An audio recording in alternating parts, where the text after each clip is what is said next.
worship the God who was. We worship the God who is. We worship the God who evermore will be. He opened the prison doors.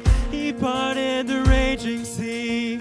My God, He holds the victory. There's joy in the house of the Lord. There's joy in the house of the Lord today. And we won't be quiet. We shout out your praise. There's joy in the house of the Lord. Our God is surely in this place. And we won't be quiet. We shout out your praise. Oh, oh, oh. We shout out your praise. We sing to the God who heals. We sing to the God who saves. We sing to the God who always makes a way. 'Cause He hung up on that cross, then He rose up from that grave. My God, still rolling souls away. There's joy in the house of the Lord. There's joy in the house of the Lord today. And we won't be quiet. We shout out your praise. There's joy in the house of the Lord. Our God is surely in this place. And we won't be quiet. We shout out your praise.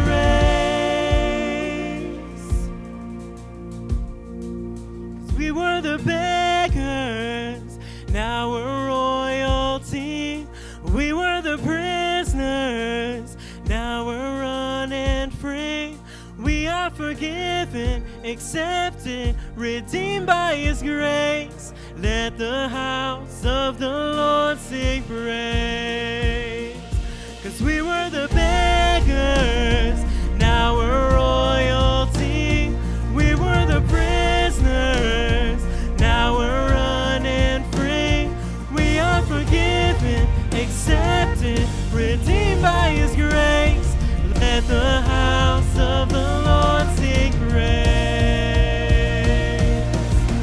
There's joy in the house of the Lord. There's joy in the house of the Lord today. And we won't be quiet. We shout out your praise. There's joy in the house of the Lord. Our God is surely in this place. And we won't be quiet. We shout out your praise. There's joy in the house of the Lord. There's joy in the house of the Lord today. And we won't be quiet. We shout out your praise. There's joy in the house of the Lord. Our God is surely in this place. And we won't be quiet. We shout out your praise. Oh, oh, oh. We shout out your praise.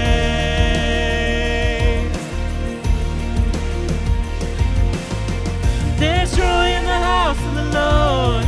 There's joy in the house of the Lord today. And we won't be quiet. We shout out your praise.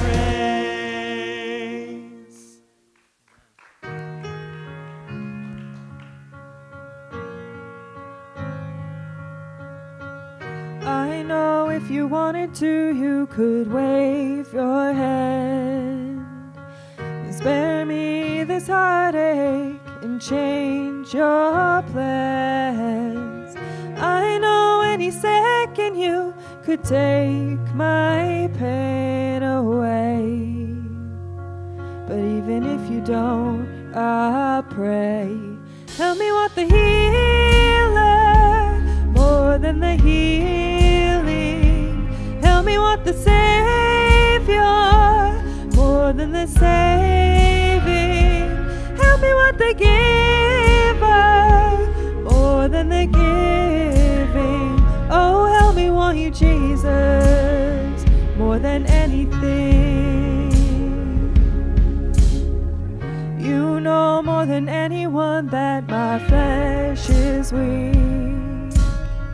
You know I'd give anything for a remedy.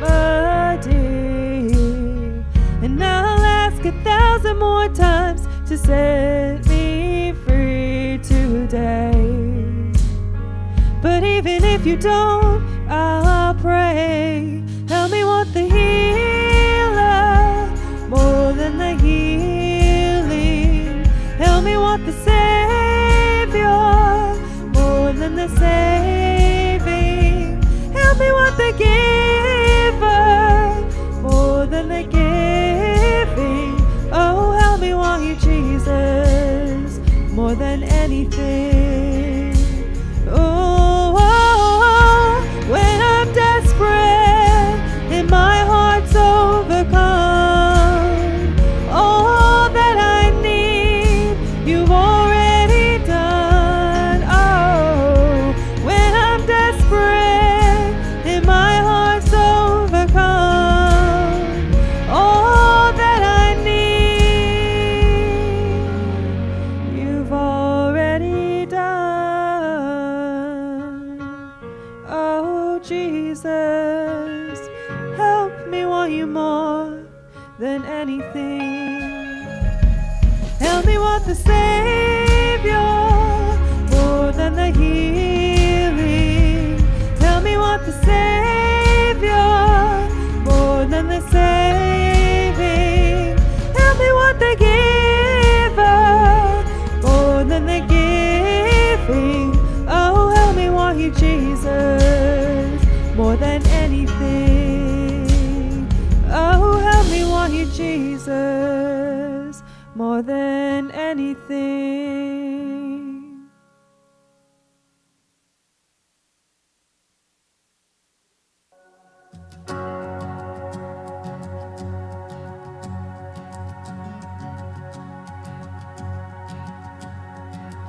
Who am I that the highest King would welcome me? I was lost, but he brought me in. Oh, his love for me. Oh, his love for me. Who the Son sets free, oh, is free indeed. I'm a child of God, yes I am. Free at last he has ransomed me, his grace runs deep. While I was a slave to sin, Jesus died for me. Yes, he died for me. Who the Son sets free, oh, he's free indeed. I'm a child of God, yes I am. In my Father's house, there's a place for me. I'm a child of God, yes I am. I am chosen, not forsaken. I am who you say I am. You are for me, not against me. I am who you say I am. I am chosen, not forsaken. I am who you say I am. You are for me, not against me. I am who you say I am. Oh, I am who you say I am. Who the Son sets free, oh, he's free indeed. I'm a child of God, yes I am. In my Father's house, there's a place for me. I'm a child of God, yes I am. In my Father's house, there's a place for me. I'm a child of God, yes I am.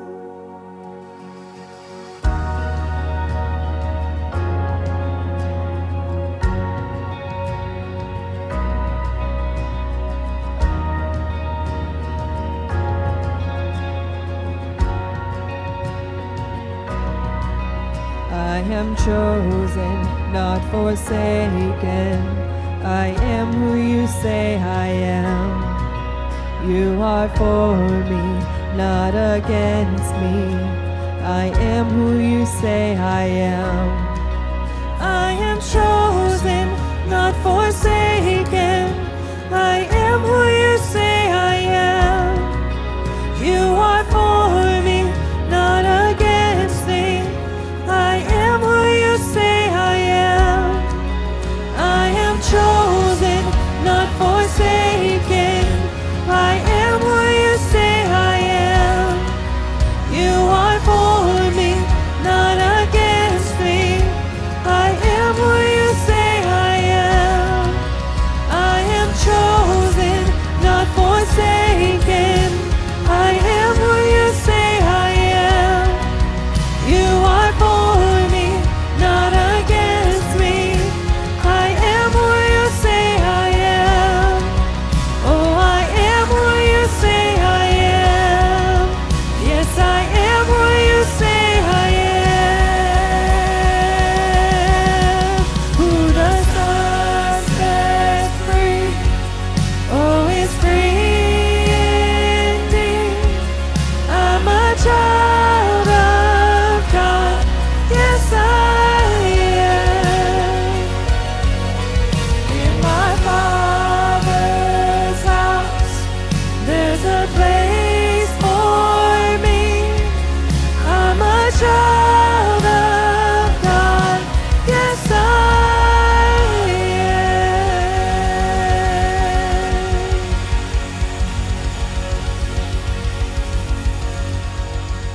At this time, kids are dismissed for Children's Church.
Good morning.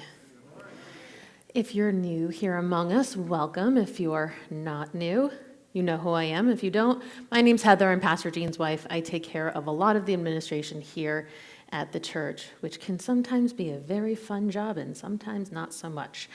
So anyway, I'm here, and from time to time, I'm given the opportunity to share a message with you where I put down my administrative duties and pick up the teaching part of the job to give Gene a day off, which is not really a day off for him. He's more nervous when I'm up here than when he is. So anyway, we are working through our Bible in the series, The Rest of the Story, where we dive into the details of the stories of the Bible you may not have heard of or be as familiar with. And we have been breaking down the details to better understand what it actually says, not what we think it says or what we want it to say. And last week, Jean went through the classic and very well-known story of David and Goliath, a story that many of us have often used through our journey as Christians to relate to. I know I did that in a job interview once. Who do you relate to in the Bible? I'm like, David, because I've overcome my Goliath. And last week, Jean enlightened us to the fact that the story of David is not about David. It's not about us. It's about Jesus. And how often do we make it about ourselves rather than about him, the author of it all? So David has conquered Goliath and won the favor of Saul, to which we know he had already won this favor of. since David was the one who played the harp, or I think it's the lyre, depending on what version you read, for Saul, because Saul is inflicted by a tormenting spirit, and it seems that David playing the harp is the only thing that calms him down. So today, I get the privilege of going through the next couple of chapters, 1 Samuel 18 through 20. Now, before I go into the story today, any of you who have in-laws or know that your parents have dealt with their in-laws, just keep in perspective that I don't think any of them are nearly as bad as David's father-in-law after we're done with the story today. So I know myself, I've had my own strifes, but it puts it all in perspective once I read what David went through with Saul. So we're going to get into the story. With the victory over the Philistines, finally, after, and especially after the 40 days and nights of the taunting by Goliath, the Israelites naturally celebrate their victory. Much like Gene's daydream last week, where he imagined a float dedicated to him for winning the game, there's an actual celebration for Saul and David after this victory. And it's customary, the women come out into the streets, and they come out singing and dancing with joy, and they made up a song that's going to set Saul on a path of envy and anger towards David. The women sang 1 Samuel 18:7, Saul has killed thousands and David his 10,000s. This enrages Saul. Now, through the story, a lot is going to enrage Saul. This is just the beginning. Believing that they wanted to make David their king, and from that point on, Saul has a jealous eye on David. So, within a few days, the tormenting spirit of God, from God, overwhelmed Saul again. He began to rave like a madman. David's playing his harp, as he did every time this happened. However, this time, Saul decides to hurl his spear at David, intending to pin him to the wall. Okay. David escaped twice, which means that Saul must have chucked his spear at him more than one time. And the fact that it's readily accessible in this room is kind of a funny picture to begin with as well, that he's like got it ready to hurl at David across the room. And not the only time he's going to do this, by the way. So now we are in the aftermath of the defeat of Goliath and how the story turns a bit south for David. Saul's love for him quickly turns to jealousy towards David, and Saul is afraid of David because the Lord is now with David and no longer now with Saul. Saul decides to send David away to make him his commander over 1,000 men. David, faithfully and loyally, leads the troops into battle and continues to succeed in everything that he does because the Lord is with him. Saul recognizes that the Lord is with David and becomes even more afraid of him. However, all of Israel and Judah loves David even more. So Saul comes up with his first plan to use his daughters as a means to an end in getting rid of this David fellow, who does everything Saul asks him to do, but somehow he needs to get rid of him. 1 Samuel 18:17 through 30. One day Saul said to David, I'm ready to give you my older daughter Merab as your wife, but first you must prove yourself to be a real warrior by fighting the Lord's battles. Sidebar, like defeating Goliath wasn't enough. Back in. For Saul thought, I'll send him out against the Philistines and let them kill him rather than doing it myself. So that's the thought bubble. This is what he actually says. Back and forth with David, who am I, and what is my family in Israel that I should be the king's son-in-law? David exclaimed. My father's family is nothing. So when the time came for Saul to give his daughter Merab in marriage to David, he gave her instead to Adriel, a man from Mahola. In the meantime, Saul's daughter Michal had fallen in love with David, and Saul was delighted when he heard about it. Another sidebar, not because his daughter was in love with David. Another thought bubble here. Here's another chance to see him killed by the Philistines, Saul said to himself. But to David he said, today you have a second chance to become my son-in-law. Then Saul told his men to David, the king really likes you, and so do we. Why don't you accept the king's offer and become his son-in-law? So when Saul's men said these things to David, he replied, how can a poor man from a humble family afford the bride price for the daughter of a king? When Saul's men reported back to the king, he told them, tell David that all I want for the bride price is 100 Philistine foreskins. Not a fun task. Vengeance on my enemies is all I really want. But Saul had in mind was that David would be killed in the fight. Naturally. David was delighted to accept the offer. Insert loyalty. Before the time limit expired, He and his men went out and killed 200 Philistines. Then David fulfilled the king's requirement by presenting all their foreskins to him. So Saul gave his daughter Michal to David to be his wife. When Saul realized that the Lord was with David and how much his daughter Michal loved him, Saul became even more afraid of him, and he remained David's enemy for the rest of his life. Every time the commanders of the Philistines attacked, David was more successful against them than all the rest of Saul's officers. So David's name became very famous. So funny enough, Saul uses his daughter's hands in marriage, first Merab and then Michal, as a means of getting rid of David, which obviously completely backfired on Saul. First Merab, who he promised to David, then he marries her off to someone else. That fails. Saul marries Michal to David. She falls in love with him, and he's like, oh, great, I'm going to send him into battle. And so David uses this opportunity to be an overachiever. The wonderful part of the story, thank you, Jean, for assigning this to me, 100 Philistine foreskins, and he gets the 200 in less than the time allotted. So between Michal's love for David and Saul constantly trying to use the Philistine army to rid himself of David, God's favor continues to shine through. And David only becomes that much more successful, and Saul that much more hateful, angry, and envious toward David. So now Saul is going to try and kill David. Yes, again.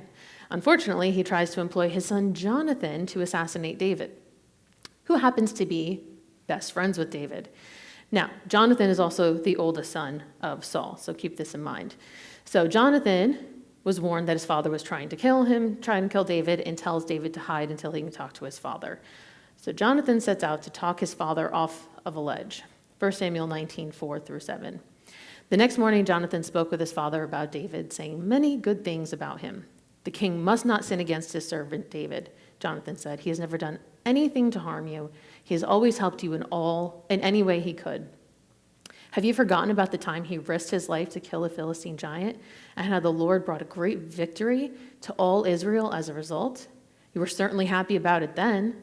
Why should you murder an innocent man like David? There was no reason for it at all.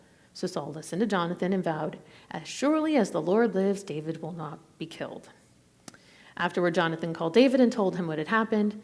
Then he brought David to Saul, and David served in the court as before. So this agreement sticks for a small period of time. Saul does not try and kill David for a little while. Then war broke out again. David was successful again. And now they're all back at home after the battle. Tormenting spirit comes over Saul, and again he hurls his spear at David while he's playing the harp. This time, David dodges out of the way, leaves the spear in the wall, and gets the heck out of there. He's like, I'm done. So he goes home. Saul does not let up this time, and he sends his troops to David's home. Now, remember, he's married to Michal, Saul's daughter. This time, Michal, David's wife, warns that David, if he does not escape, her father is definitely going to kill him by morning. So she helps him sneak out the window, puts an idol in her bed with a cushion of goat's hair at the head, and the troops come in, and she makes an excuse saying, David's really sick, he can't get out of bed. Saul hears about this. Troops go back, say, David's sick, we can't get him out of bed. Saul does not care. Go get the bed with David in it and bring it back to me so I can kill him. Okay, Saul, we'll go do that. So, of course, this time on the attempt to get the bed out of the house to bring him, they find out that it is in fact a decoy. Now Saul is mad at Michal for deceiving him. She makes the excuse and says that David threatened to kill her if she didn't help him to escape. So David, kind of running out of places to hide, decides to flee to Samuel and tells him about what Saul has been doing to him. Samuel takes him in to live with him at Naioth. 1 Samuel 19:18-24. So David escaped and went to Ramah to see Samuel, and he told him all that Saul had done. Then Samuel took David with him to live at Naioth. When the report reached Saul that David was at Naioth in Ramah, he sent troops to capture him. When they arrived and saw Samuel leading a group of prophets who were prophesying, the Spirit of God came upon Saul's men, and they also began to prophesy. When Saul heard what had happened, he sent other troops, but they too prophesied. The same thing happened a third time. Finally, Saul himself went to Ramah and arrived at the great well at Sikub. Where are Samuel and David, he demanded. They are at Naioth and Ramah, someone told him. But on the way to Naioth and Ramah, the Spirit of God came even upon Saul, and he too began to prophesy all the way to Naioth. He tore off his clothes and lay naked on the ground all day and all night, prophesying in the presence of Samuel. The people who were watching exclaimed, "What? Is even Saul a prophet?" If you remember, Jean had said this is not the first time that this has happened to Saul, where he prophesies. So now David then flees from Naioth, now that Saul has found him there, and he finds Jonathan. And he asks him, "Why is Saul so bent on killing me? What have I done? What is my crime? I've done nothing but be loyal to Saul and done everything he asked me to do." He just doesn't understand why Saul cannot stop coming after him to kill him. So Jonathan consoles David, telling him that his father tells him everything. And if he were going to kill David, he would know about it. So they come up with a plan to find out whether Saul is going to continue on this war path towards David to kill him. And during that conversation, they also pledged themselves to one another in a vow under God. 1 Samuel 25 through 16. David replied, "Tomorrow we celebrate the new moon festival. I've always eaten with the king on this occasion, but tomorrow I'll hide in the field and stay there until the evening of the third day. If your father asks where I am, tell him I asked permission to go home to Bethlehem for an annual family sacrifice. If he says, 'Fine,' you will know all as well. But if he is angry and loses his temper, you will know he is determined to kill me. Show me this loyalty as my sworn friend, for we made a solemn pact before the Lord. Or kill me yourself if I have sinned against your father, but please don't betray me to him." "Never," Jonathan exclaimed. "You know that if I had the slightest notion my father was planning to kill you, I would tell you at once." Then David asked, "How will I know whether or not your father is angry?" "Come out to the field with me," Jonathan replied, and they went out there together. Then Jonathan told David, "I promise by the Lord, the God of Israel, that by this time tomorrow or the next day at the latest, I will talk to my father and let you know at once how he feels about you. If he speaks favorably about you, I will let you know. But if he is angry and wants you killed, may the Lord strike me and even kill me if I don't warn you, so you can escape and live. May the Lord be with you as he used to be with my father, and may you treat me with the faithful love of the Lord as long as I live. But if I die, treat my family with this faithful love, even when the Lord destroys all your enemies from the face of the earth." So Jonathan made a solemn pact with David, saying, "May the Lord destroy all your enemies." And Jonathan made David reaffirm his vow of friendship again, for Jonathan loved David as he loved himself. So Jonathan returns to his father's table, and David's absence is noted on the first night of the festival. Saul thinks to himself, maybe David is just unclean and can't attend the first night. Unfortunately, by the second night, his absence is definitely noted, and he asked Jonathan where David was, and he told him that David went home for a ceremonial sacrifice with his family. This, of course, enrages Saul. And Saul proceeds to call Jonathan a very nasty name, that he wanted David as king as long as he is alive, and Jonathan will never be king, and demands that Jonathan go get David so he can kill him. Now, the very nasty name, I'm not going to say it today, we're going to go over it in Bible study. I asked Gene about the translation. I was like, did it really say that? And he said, yes. So tune in Wednesday. We're going to go over that a little bit more, and the questions are in the app, so you can kind of get a little and be ready ahead of time. All right, so now there's no doubt that Saul has not changed his mind on wanting to kill David. So Jonathan goes out and completes the task to send the message to David. Now they had a plan with the servant boy. He was going to shoot arrows, and if he said one thing, David would know it was safe to return. If he said another, he knew that Saul was going to kill him. So he sends the right signal. David comes out of his hiding place, and now it's time for them to say their goodbyes. 1 Samuel 20, 41 through 42. As soon as the boy was gone, David came out from where he had been hiding near the stone pile. Then David bowed 3 times to Jonathan with his face on the ground. Both of them were in tears as they embraced each other and said goodbye, especially David. At last Jonathan said to David, "Go in peace, for we have sworn loyalty to each other in the Lord's name. The Lord is a witness of a bond between us and our children forever." Then David left, and Jonathan returned to the town. So when we look at this story, it is very sad to see how Saul's anger and envy have torn apart his family. He has cast out the one person, David, whom can keep him calm from the tormenting spirit that inflicted him. And how often do we do that ourselves, where we get rid of or ignore the one thing that is supposed to be good for us and practice that in our lives?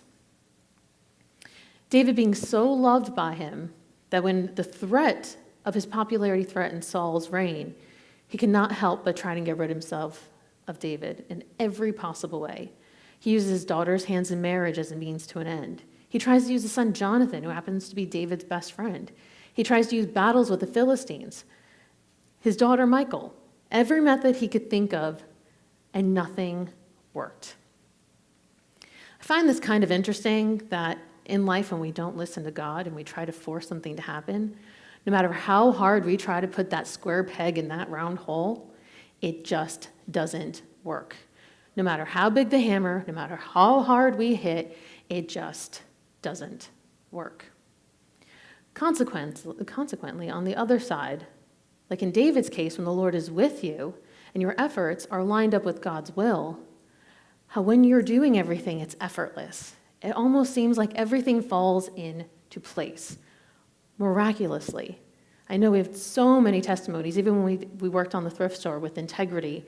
It happened so fast. Every single thing just fell into place so perfectly. And that's when I've learned, especially in leadership and in being a Christian over the past 10 years, when I keep trying to put that square peg in that round hole and it doesn't work, I'm probably not lined up with God.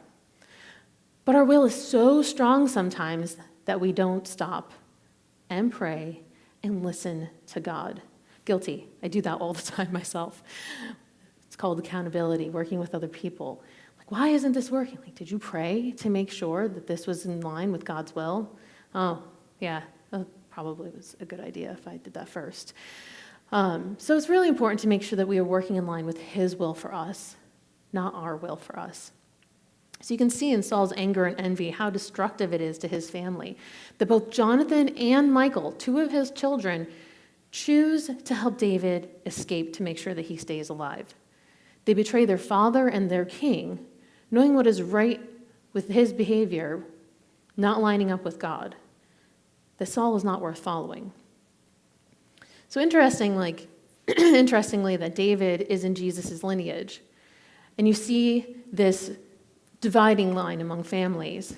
Jesus promised that this was going to happen to us. He came here not to bring peace, but to bring a sword. Matthew 10:34-42. Don't imagine that I came to bring peace to the earth. I came not to bring peace, but a sword. I came to set a man against his father, a daughter against her mother, and a daughter-in-law against her mother-in-law. Your enemies will be right in your own household. If you love your father or mother more than you love me, you are not worthy of being mine. Or if you love your son or daughter more than me, you are not worthy of being mine. If you refuse to take up your cross and follow me, you are not worthy of being mine. If you cling to your life, you will lose it. But if you give up your life for me, you will find it. Anyone who receives you receives me, and anyone who receives me receives the Father who sent me. If you receive a prophet as one who speaks for God, you will be given the same reward as a prophet. And if you receive righteous people because of their righteousness, you will be given a reward like theirs. And if you give even a cup of cold water to one of the least of my followers, you will surely be rewarded. So you can see how Jonathan and Michal have chosen what is right over listening to their father. Dividing the family, they're not only dissipating their father, but also their king. They knew that their father had a tormenting spirit inside of them. But what I find interesting looking at them is that they did not seek revenge against their father or any ill will towards him. They simply kept their loyalty to David in order to keep him alive. And as David gave everything he had to Saul to be loyal to his king, regardless of the fact that Saul kept trying to kill him. Now, I'm not sure about you or your upbringing or your current family situation. If you've heard my story, there are some people who would say that I didn't win the lottery of parents. So one thing that I found when I came to church and found Christ was this peaceful sense of forgiveness for my parents.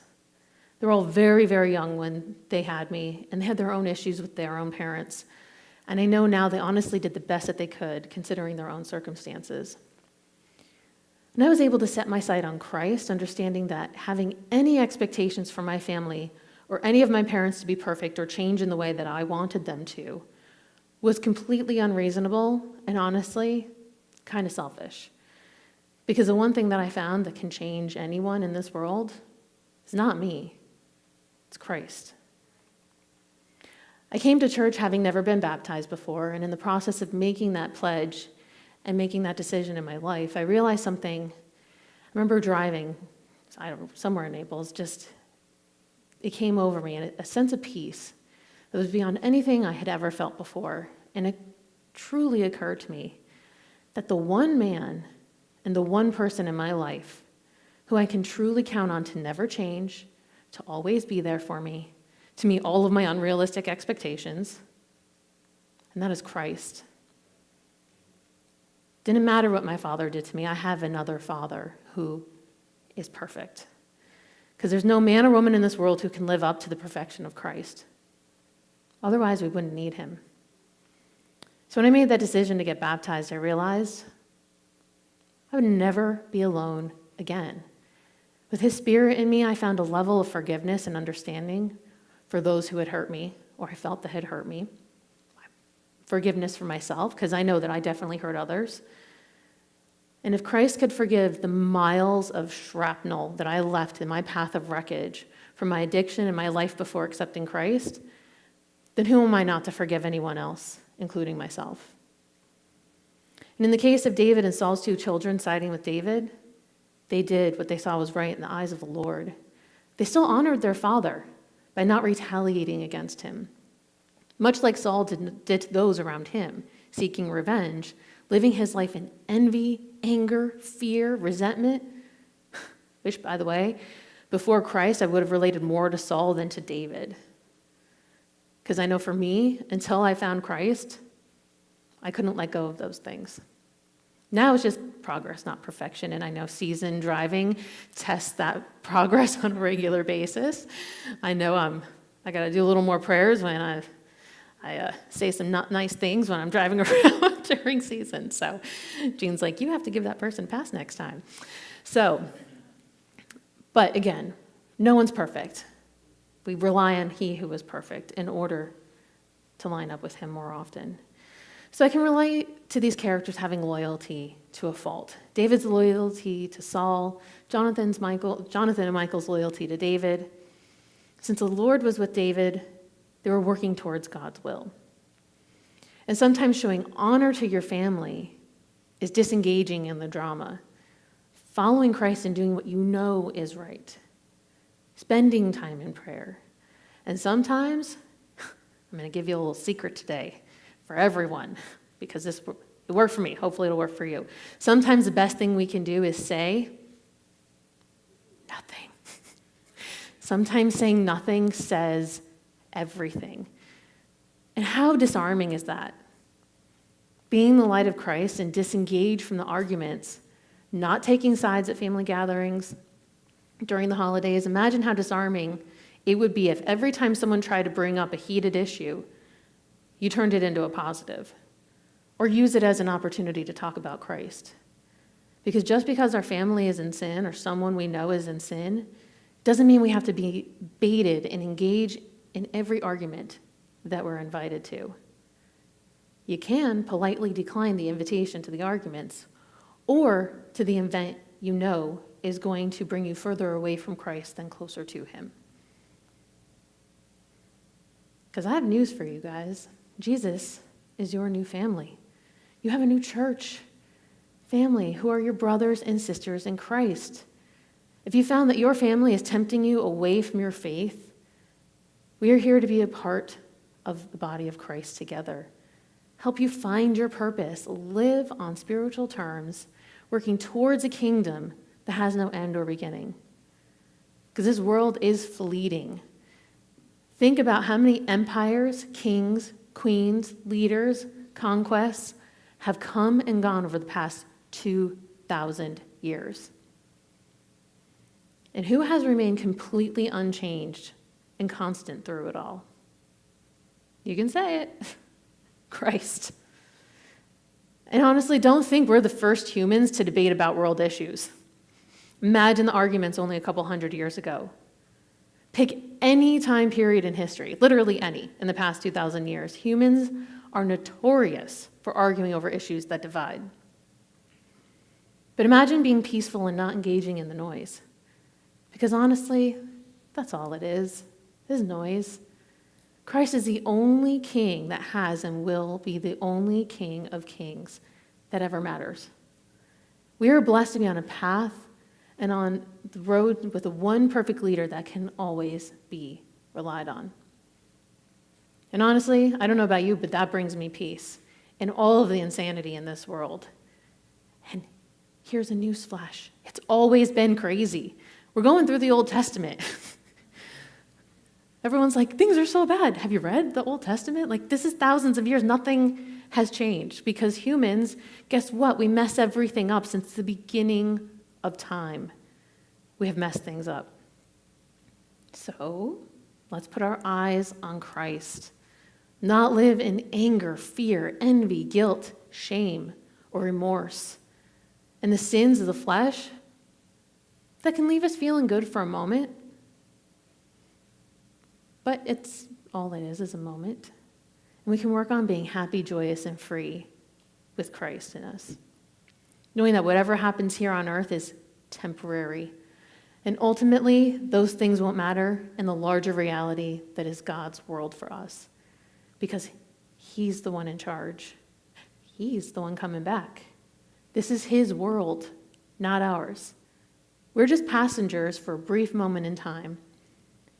Time that if we disengage in the noise, we can spend instead in prayer and loving each other. Truly loving our neighbors as ourselves. The main trick in that working is learning to love yourself as Christ loves you. Try and treat everyone you come in contact with as if they are Christ, because that's what He tells us to do. And honestly, I know it seems difficult. Again, progress, not perfection. But it really isn't when you let Him do the work.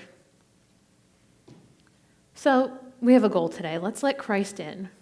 If you haven't accepted Him as your Lord and Savior, talk to one of our leaders. We will help you on your path accepting Him into your life, getting baptized, getting plugged in, becoming part of the church family, a new you, and a new purpose with His will for you, and a peace with the understanding that the King we serve, and you can serve if you accept Him into your heart, is the only one that matters or will ever matter.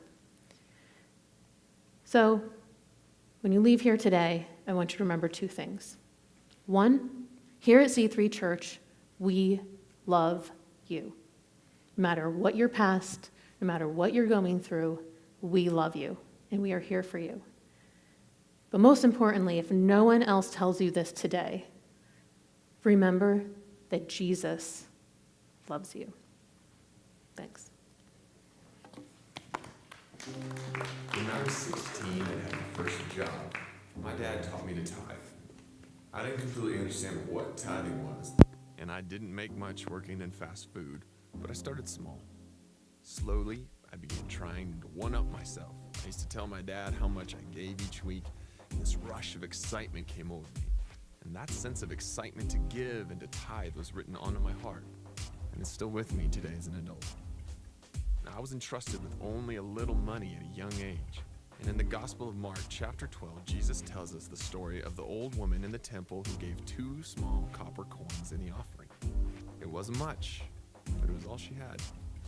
What that story teaches us, and what was taught to me when I was 16, was when we give, not just because the Bible tells us to, but because we want to, it births a spirit of freedom and generosity in our hearts the world cannot understand.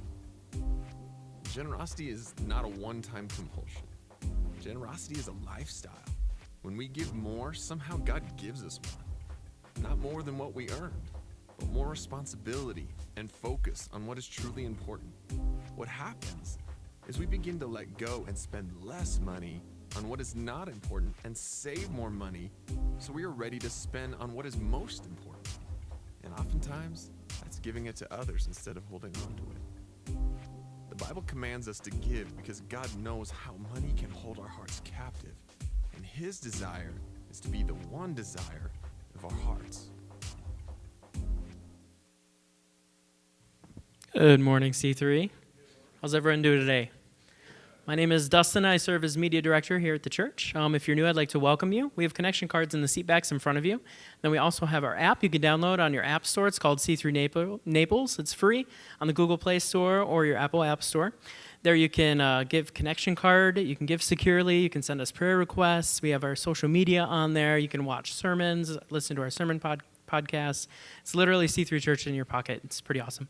So today after service, we have lunch served up in the cafe, our C3 Cafe. We serve lunch from 11 to about noon on Sundays. I'd like to feed you spiritually and then physically.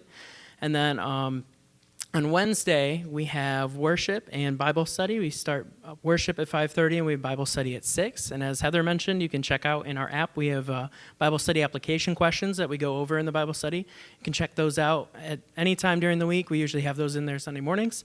So yeah, I think that's all I have. So we're going to watch a short video and then join us for another song of worship. Thank you.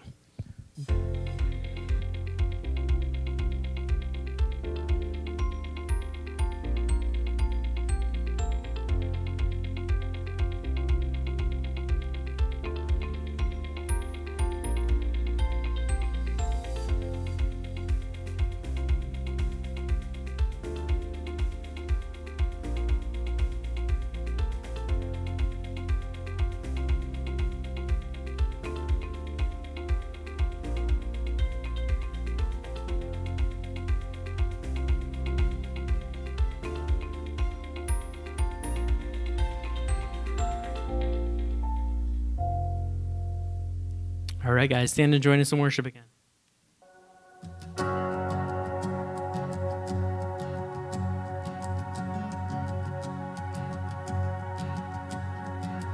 Who am I that the highest King would welcome me?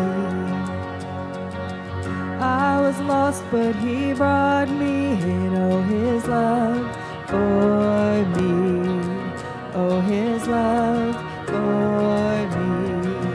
Who the Son sets free, oh, is free indeed.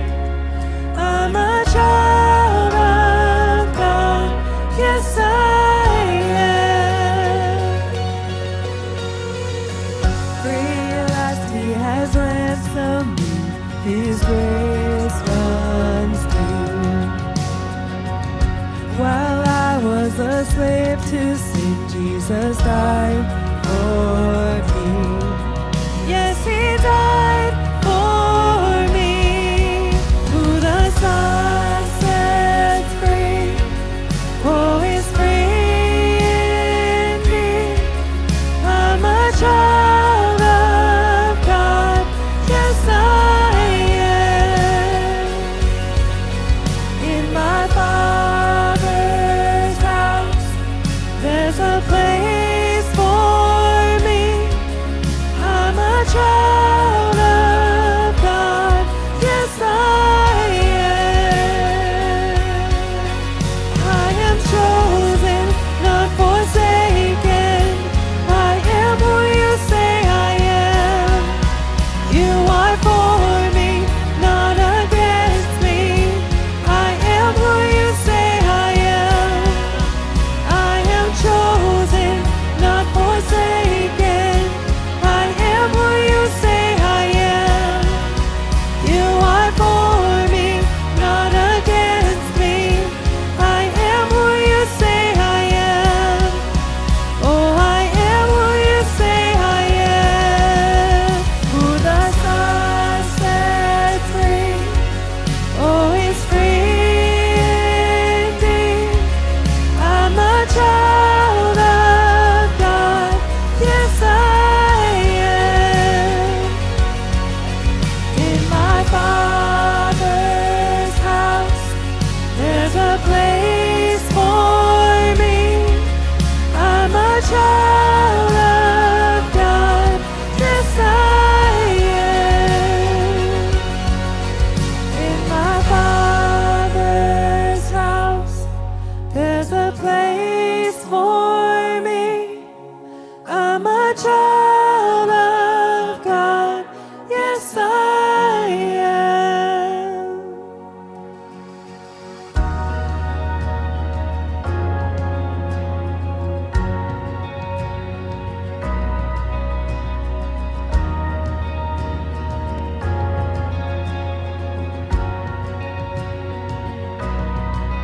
I am chosen, not forsaken. I am who you say I am. You are for me, not against me. I am who you say I am. I am chosen, not forsaken. I am who you say I am. You are for me, not against me. I am who you say I am. I am chosen, not forsaken. I am who you say I am. You are for me, not against me. I am who you say I am. I am chosen, not forsaken. I am who you say I am. You are for me, not against me. I am who you say I am. Oh, I am who you say I am. Yes, I am who you say I am. Who the Son sets free, oh, is free indeed. I'm a child of God. Yes, I am.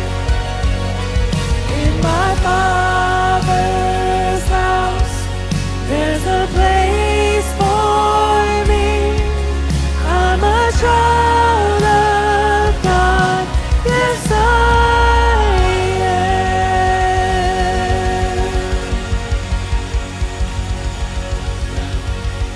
am. Thank you. We love you guys. Enjoy your week. Join us upstairs in the cafe this afternoon for lunch. Thank you.